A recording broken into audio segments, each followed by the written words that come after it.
In this video, fully explanation for why light slow down in any transparent medium, whatever water, glass, plastic etcetera.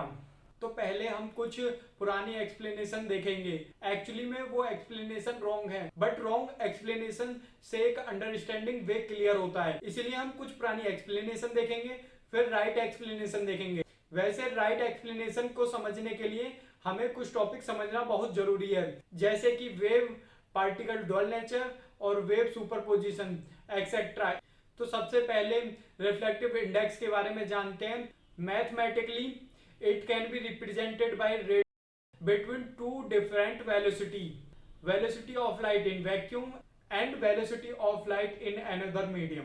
ये कुछ medium है और यहाँ इनका reflective index और इनमें वेलोसिटी ऑफ लाइट दिखाई हुई है।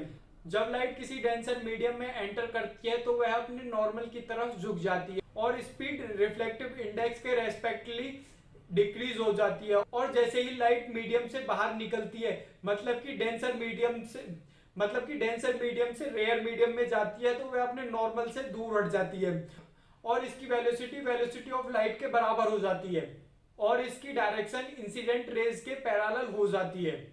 When light enter any medium, then it's move one atom to another atom। तो इस हिसाब से लाइट जो मीडियम में एंटर है उसको ज्यादा पाथ ट्रेवल करना पड़ता है वैक्यूम के मुकाबले, तो इस वजह से लाइट की स्पीड स्लो हो जाती है।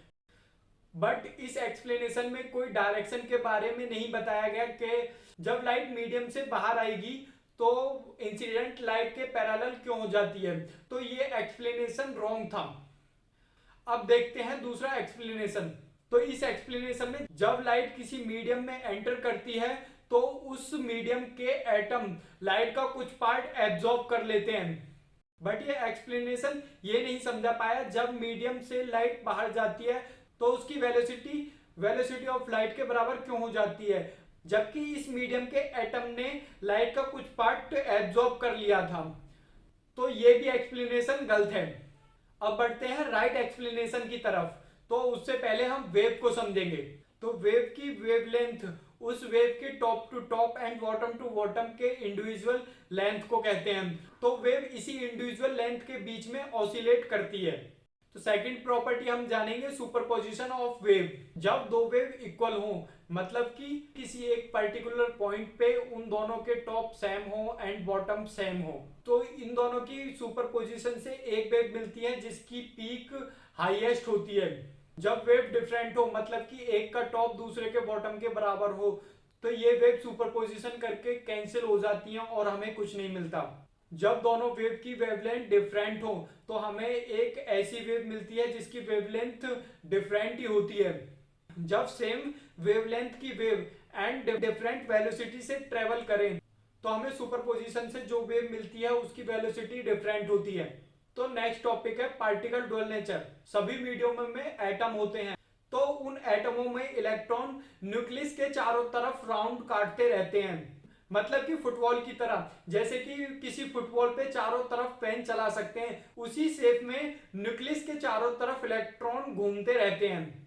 अगर आपको क्वांटम मैकेनिक्स की बेसिक नॉलेज है तो आप जानते होंगे कि every quantum particle behave like a wave.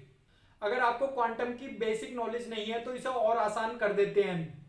तो इलेक्ट्रॉन न्यूक्लियस के चारों तरफ घूमता रहता है, तो उस इलेक्ट्रॉन के ऑसिलेशन से एक ऑसिलेटेड इलेक्ट्रिक फील्ड जनरेट होता है और oscillated electric field behave like a wave. तो मीडियम के अंदर जो इंसिडेंट लाइट है वो इलेक्ट्रॉन के इन्हीं वेव से सुपरपोजिशन करती है और एक लो पीक की वेव जनरेट करती है। तो इस वजह से लाइट की स्पीड स्लो हो जाती है। तो थोड़ा इजी वे में समझते हैं। जब लाइट वैक्यूम में ट्रेवल करती है तो उसके पास अपना वैक्यूम में जनरेट इलेक्ट्रिक फील्ड ही होता है। तो जैसे ही वो मीडियम में एंटर करती है तो ऑसिलेटेड इलेक्ट्रॉन के द्वारा जनरेट इलेक्ट्रिक फील्ड से कॉम्बिनेशन करके इससे लाइट की स्पीड स्लो हो जाती है। बट जैसे ही लाइट मीडियम से निकलती है तो उसके पास वैक्यूम के द्वारा जनरेट ही इलेक्ट्रिक फील्ड होता है, इसलिए उसकी वेलोसिटी ऑफ लाइट के बराबर हो जाती है। बट एक्चुअली में ये ऐसे वर्क नहीं करता है। मैंने ये वीडियो बस इजी वे में समझाने के लिए बनाई है। बट आपको डिटेल में इस टॉपिक को जानना है तो कमेंट में लिखना, मैं इसके ऊपर एक नेक्स्ट वीडियो बना दूंगा। अगर वीडियो में कुछ इंटरेस्टिंग लगा हो तो सब्सक्राइब शेयर लाइक जरूर करें।